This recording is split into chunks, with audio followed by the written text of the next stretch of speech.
Alfred Lord Tennyson, Ulysses, and welcome to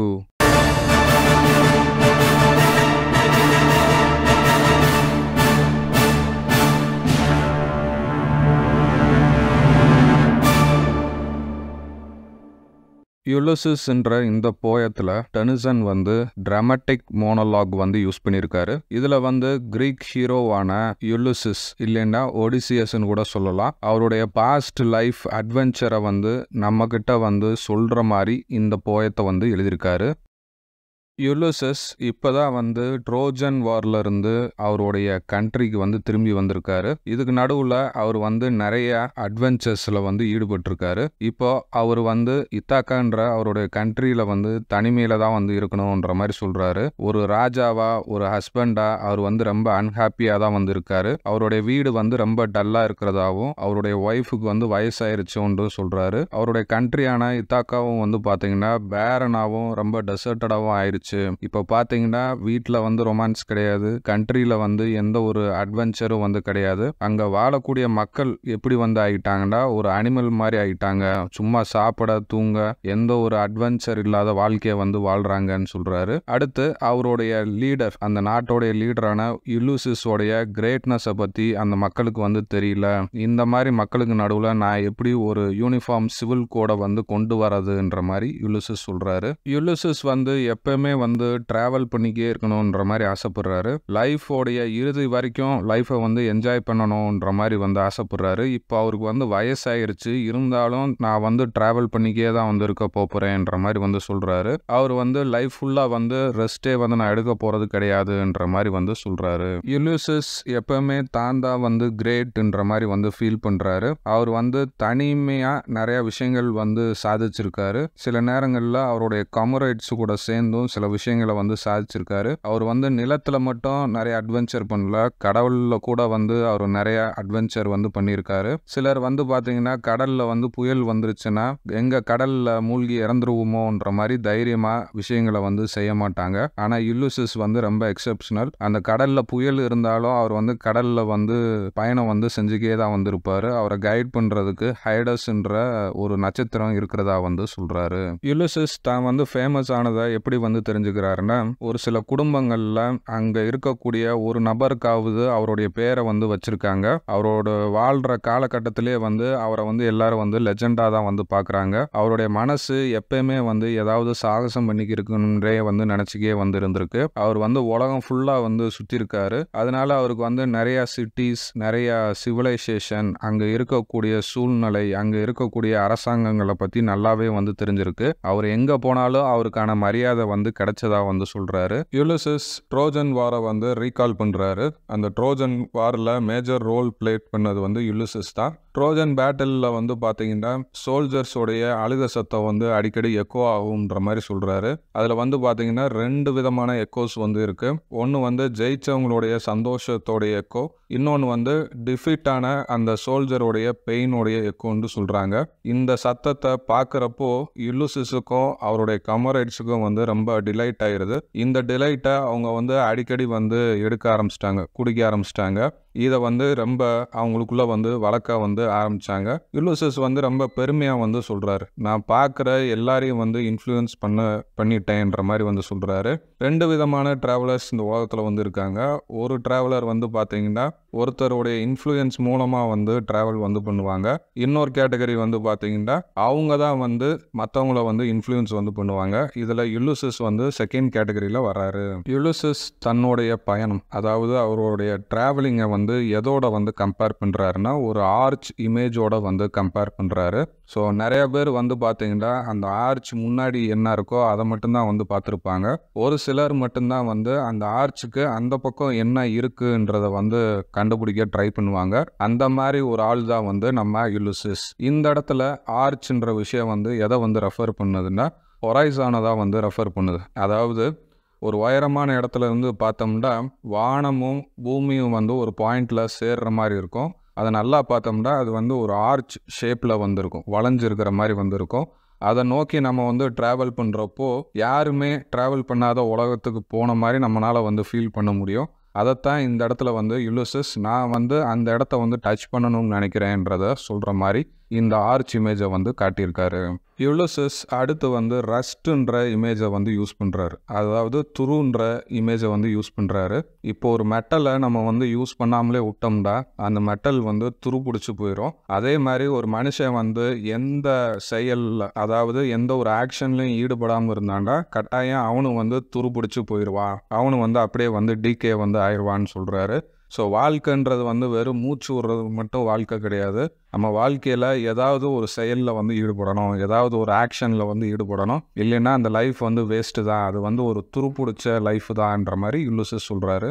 Ulysses நிறையா விஷயங்களை வந்து எக்ஸ்பீரியன்ஸ் பண்ணணும்னு நினைக்கிறாரு. ஸோ அவருடைய டிசைரை பொறுத்த வரைக்கும் பார்த்தீங்கன்னா நிறையா வாழ்க்கை அவருக்கு கிடைச்சாலும் அது வந்து 10 ஆண்டு அவருக்கு வந்து தெரியல. ஆனால் இப்போதைக்கு அவருக்கு கிடைச்சிருக்கிறது ஒரே ஒரு வாழ்க்கை தான். அந்த வாழ்க்கையும் வந்து பார்த்தீங்கன்னா டைம் வந்து ரொம்ப ஷார்ட்டாக இருக்குது. அதுக்குள்ளே எல்லா விஷயத்தையும் வந்து அனுபவிக்க ட்ரை பண்ணுறாரு. நாம் வாழக்கூடிய இந்த வாழ்க்கை ஒவ்வொரு மணி நேரமும் வந்து ரொம்ப வேல்யூபிளான ஒரு விஷயம். என்ன காரணம்னா மரணம்ன்ற விஷயம் வந்து நம்மளை வந்து துரத்திக்கே வந்து இருக்கு. நம்ம மரணத்துக்கிட்ட எந்த ஒரு கேள்வி கேட்டாலும் அதுக்கான சரியான பதில் அதுகிட்ட இருந்து வராது. அதனாலேயே இந்த போயம்ல மரணம்ன்ற வார்த்தை, அதாவது டெத்துன்ற வார்த்தையை யூஸ் பண்றதுக்கு பதிலாக அதை வந்து எட்டர்னல் சைலன்ஸ்ன்ற மாதிரி யூஸ் பண்ணியிருக்காங்க.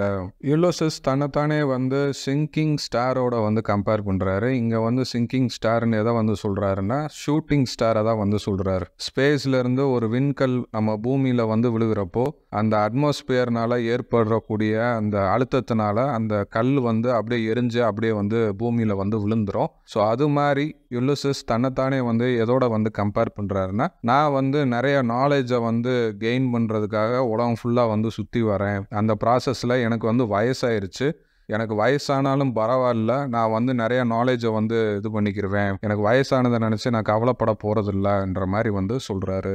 யுலிசஸ் தன்னுடைய சன் டெல்மெக்கஸை நம்மக்கிட்ட வந்து இன்ட்ரடியூஸ் பண்ணுறாரு. அவரை இன்ட்ரடியூஸ் பண்ணுறப்ப எப்படி வந்து சொல்கிறாருன்னா மைன் ஓன்ற மாதிரி வந்து சொல்கிறாரு. நான் வந்து என்னுடைய ராஜாங்கத்தை அவன்கிட்ட வந்து ஒப்படைச்சிட்டு போயிட்டேன். போகிறப்போ நான் என்னுடைய நாட்டு மக்கள்கிட்ட என்ன சொன்னேன்டா, நான் இல்லாத டயத்தில் என்னுடைய சன் டெல்மெக்கஸ் வந்து இந்த நாட்டையும் உங்களையும் வந்து நல்லாவே வந்து பார்த்துக்கிருவான்ற மாதிரி சொல்லிட்டு போனேன். ஸோ இந்த லைனில் அந்த டெல்மெக்கஸோடைய நல்ல குவாலிட்டிஸை வந்து அவர் சொல்கிற மாதிரி இருக்குது. யுலிசஸ் தன்னுடைய சன் மேலே நிறைய லவ்வை வந்து வச்சிருக்காரு. டெல்மெக்கஸ் வந்து ஒரு ராஜாவா அவனுடைய கடமையை வந்து ப்ராப்பராக தான் வந்து செய்வான். அவன்கிட்ட வந்து பொறுமைன்ற விஷயம் வந்து ஜாஸ்தியாக வந்து இருக்குது. இத்தகன்ஸ் என்ன மாதிரி பிரச்சனை பண்ணாலும் அதை வந்து நீட்டாக வந்து ஹேண்டில் பண்ணுற அளவுக்கு அவனுக்கு வந்து திறமை வந்து இருக்குது. அவன் வந்து என்னுடைய மக்களுக்கு வந்து நிறைய நல்லது வந்து செய்வான்ற மாதிரி சொல்கிறாரு. டெல்மெக்கஸ் மேலே எந்த ஒரு பிழையும் வந்து கிடையாது. அவன் வந்து காமன் டியூட்டிஸை வந்து ரொம்ப நம்பிக்கையோடு வந்து செய்வான். அவன் வந்து காமன் பீப்புள்ஸை வந்து நல்ல விதத்தில் வந்து ட்ரீட் பண்ணுவான். அந்த பீப்புள்ஸை வந்து ரொம்ப லவ்வோடையும் அஃபெக்ஷனோடையும் வந்து பார்த்துக்கிடுவான். அவன் வந்து ரிலீஜியஸ் மேட்டரில் வந்து நிறைய இம்பார்ட்டன்ஸ் வந்து கொடுப்பான். ஆனால் எனக்கும் அவனுக்கும் வந்து நிறைய டிஃபரன்ஸ் வந்து இருக்கலாம். ஆனால் நாங்கள் சூஸ் பண்ண அந்த ஃபீல்டில் நாங்கள் வந்து கட்டாயம் வந்து ஷைன் ஆவோம். அதில் வந்து எந்த ஒரு மாற்று கருத்தும் வந்து கிடையாது. அடுத்து யுலிசஸ் வந்து ஹார்பரை வந்து டிஸ்கிரைப் பண்ணுறாரு. ஹார்பரில் வந்து ஷிப்பு வந்து ரெடியாக இருக்குது. நான் வந்து என்னுடைய அடுத்த பயணத்தை வந்து ஸ்டார்ட் பண்ணுறதுக்கு ஷிப்பு வந்து ரெடி ஆயிடுச்சு. அதே மாதிரி வெதர் கண்டிஷனும் வந்து ரொம்ப ஃபேவரபுளாக தான் வந்து இருக்குது. அங்கே இருக்கக்கூடிய பாய் மரம் கூட வந்து அந்த காற்றுக்கு ஏத்தாப்புல வந்து செயல்படுது. இப்போ வந்து ஒரு நைட் டைம், அதனால கடல் வந்து இருட்டாவே வந்து தெரியுது. அங்கே இருக்கக்கூடிய மெரைனர்ஸ் எல்லாருமே வந்து கடுமையாக உழைக்கக்கூடியவங்க. அவங்களுக்கும் எனக்கும் நடுவில் ஒரு நல்ல ரிலேஷன்ஷிப் வந்து இருக்குது. நான் எப்படி வந்து யோசிக்கிறேனோ, நான் எப்படி வந்து ஃபீல் பண்ணுறேனோ அதே மாதிரி அவங்களும் வந்து நடந்துக்கிடுவாங்க. நல்லது நடந்தாலும் சரி, கெட்டது நடந்தாலும் சரி, அதை வந்து அமைதியாக வந்து ஏற்றுக்கிடுவாங்க. இடியை இடித்தாலும் அவங்க வந்து கவலைப்பட்டது கிடையாது. அதே மாதிரி சூரிய வெளிச்சப்பட்டாலும் அதை நினச்சி சந்தோஷப்பட்டதும் கிடையாது. அவங்களுக்கு நடுவில் வந்து ஒரு பொறாமையும் வந்து கிடையாது. மரைனர்ஸ் அவங்களுடைய லீடர் எல்லாருக்குமே வந்து வயசாயிருச்சுன்றதுக்காக மீதி இருக்கக்கூடிய வாழ்க்கையை வந்து அப்படியே அமைதியாக ஓட்டணும்ன்ற அவசியம் வந்து கிடையாது. இந்த வயசான காலத்துலேயும் நம்ம வந்து கடுமையாக வந்து உழைச்சோம்னா நம்மளால வந்து நிறைய விஷயங்களை வந்து அச்சீவ் பண்ண முடியும். ஆமாம், ஒரு விஷயம் வந்து உண்மைதான். மரணம்ன்ற விஷயம் வந்து நம்ம செய்யக்கூடிய செயல் எல்லாத்துக்கும் வந்து ஒரு எண்டு வந்து போடும். அதுக்காக மரணம் வந்துருச்சுன்றதுக்காக நம்மளுடைய அட்வென்ச்சரை வந்து நிப்பாட்டணும்னு அவசியம் அவசியம் வந்து கிடையாது. ஸோ ஃபாலோயர்ஸ் நீங்கள் எல்லாரும் வந்து என்ன பண்ணுங்கண்டா, சாகுற வரைக்கும் ஏதாவது அச்சீவ் பண்ண ட்ரை பண்ணிக்கே இருப்போம். ஆனால் நீங்கள் வந்து ஏற்கனவே வந்து ப்ரூஃப் வந்து பண்ணிட்டீங்க. ட்ரோஜன் வாரில் நீங்கள் எல்லாரும் வந்து கடவுளவே வந்து டிஃபீட் பண்ணி ப்ரூவ் பண்ணியிருக்கீங்க. இருந்தாலும் நம்ம சாகுற வரைக்கும் ஏதாவது சாகசம் பண்ணிக்கே இருப்போன்ற மாதிரி யுலிசஸ் சொல்றாரு. ஹார்பர்ல இருக்கக்கூடிய லைட் ஹவுஸ் அப்படியே வந்து ட்விங்கிள் ஆக ஆரம்பிச்சிருச்சு. டே டைமும் வந்து முடிஞ்சிருச்சு. அப்படியே ஸ்லோவா வந்து நிலாவும் வந்து வானத்தை வந்து சேர்ந்துருச்சு. கடல் அலைகள் வந்து வித்தியாசமான ஓசைகளை வந்து எழுப்ப ஆரம்பிச்சிருச்சு. யுலிசஸ் என்ன சொல்றாருன்னா, ஃபாலோயர்ஸ் இந்த வயசான காலத்திலையும் நம்ம வந்து புது உலகத்தை வந்து தேட ஆரம்பிப்போம். உங்களுடைய ரேங்க் படி நீங்க வந்து உங்களுடைய சீட்ல உட்காருங்க, உட்காந்து நம்ம வந்து கப்பலை வந்து செலுத்துவோம்ன்ற மாதிரி சொல்றாரு. யுலிசஸ் தன்னோட எய்மை வந்து ரொம்ப கிளியராகவே வந்து சொல்லிட்டாரு. நம்ம வந்து புதிய உலகத்தை வந்து தேடி வந்து போகிறோன்ற மாதிரி அவருடைய ஃபாலோயர்ஸ் கிட்ட ரொம்ப கிளியராகவே வந்து சொல்லிட்டாரு. ஏன்ஷியன் கிரீக் மித்தாலஜி படி பார்த்தீங்கன்னா, சூரியன்ற விஷயம் வந்து அப்படியே வந்து வெஸ்ட் சைடு மறையிறப்போ அது வந்து குளியல் போட்டுட்டு அடுத்த நாள் காலையில் ஃப்ரெஷ்ஷாக வந்து அப்பியர் ஆகும்னு அவங்க வந்து பிலீவ் பண்ணுறாங்க. அதே விஷயத்த யுலிசஸ் சொல்லி அவர் வந்து என்ன சொல்றாருன்னா, நம்ம வந்து அந்த சூரியன் நட்சத்திரங்கள் போற அந்த பாதையில நம்ம பயணம் பண்ண போகிறோம். இந்த பயணத்துல நம்ம வந்து இந்த பெருங்கடல்ல மூழ்கி இறக்க கூட வந்து வாய்ப்பு இருக்குன்ற மாதிரி சொல்றாரு. கிரேக்க மக்கள் என்ன நினைக்கிறாங்கன்னா, அவங்களுடைய மரணத்துக்கு அப்புறமா அவங்க எல்லாரும் வந்து ஹாப்பி இசல்ஸ்ல தான் வந்து வாழ்வாங்கன்ற மாதிரி நினைக்கிறாங்க. அதே மாதிரி ட்ரோஜன் வார்ல இறந்த கிரேக்க ஹீரோவான அக்கிலஸும் வந்து ஹாப்பி ரிசல்ட்ஸில் தான் வந்து இருப்பாருன்னு நம்புகிறாங்க. இப்போ யுலிசஸ் வந்து என்ன பிலீவ் பண்ணுறாருன்னா, யுலிசஸும் அவருடைய ஃபாலோயர்ஸும் அவங்களுடைய மரணத்துக்கு அப்புறமா அவங்க வந்து கட்டாயம் ஹாப்பி ரிசல்ட்ஸில் தான் வந்து இருப்பாங்க. அங்கே போய் அவங்க வந்து அக்கிலஸையும் வந்து மீட் பண்ணுவாங்கன்னு பிலீவ் பண்ணுறாரு. அவங்களுடைய ஒரிஜினல் ஸ்ட்ரென்த் எல்லாத்தையும் வந்து இழந்துட்டு தான் வந்து நினைக்கிறாங்க. ஸோ இவங்க கிட்ட இப்போதைக்கு கொஞ்சம் தான் வந்து ஸ்ட்ரென்த் வந்து இருக்குது. ஏற்கனவே இருந்த ஸ்ட்ரென்த்தை வச்சு நிறைய சூப்பர் ஹியூமன் டீட்ஸ் எல்லாம் வந்து பண்ணி முடிச்சிட்டாங்க. அதனாலேயே அவங்களுடைய ஸ்ட்ரென்த் வந்து இப்போதைக்கு குறைஞ்சிருச்சு. இருந்தாலும் அவங்களுடைய வில் பவர் வந்து ஜாஸ்தியாக வந்திருக்கு. அந்ததே வந்து அவங்களுக்கு வந்து ஸ்ட்ரென்த் வந்து ஜாஸ்தியாக வருதுன்ற மாதிரி பிலீவ் பண்ணுறாங்க. ஒவ்வொருத்தரும் அவங்களால முடிஞ்ச ஹீரோயிசமை வந்து செஞ்சு முடிச்சிட்டாங்க. ஆனால் காலமும் நேரமும் வந்து அவங்கள வந்து வீக்கன் வந்து பண்ணியிருக்கலாம். ஆனால் அவங்க வந்து மென்டலாக இன்னும் வந்து ஸ்ட்ராங்காக தான் வந்து இருக்காங்க. அது மூலமாக அவங்க வந்து இன்னும் கடுமையாக கூட வந்து உழைப்பாங்க. அவங்களுடைய டெஸ்டினியை வந்து அடைவாங்க. அவங்க வந்து ரொம்ப டிட்டர்மைண்டாக இருக்காங்க. எந்த ஒரு விஷயத்துக்கு வந்து அவங்க கட்டாயம் ஈல்ட் ஆக மாட்டாங்கன்ற மாதிரி சொல்லி இந்த போயத்தை கம்ப்ளீட் பண்ணுறாரு டெனிசன்.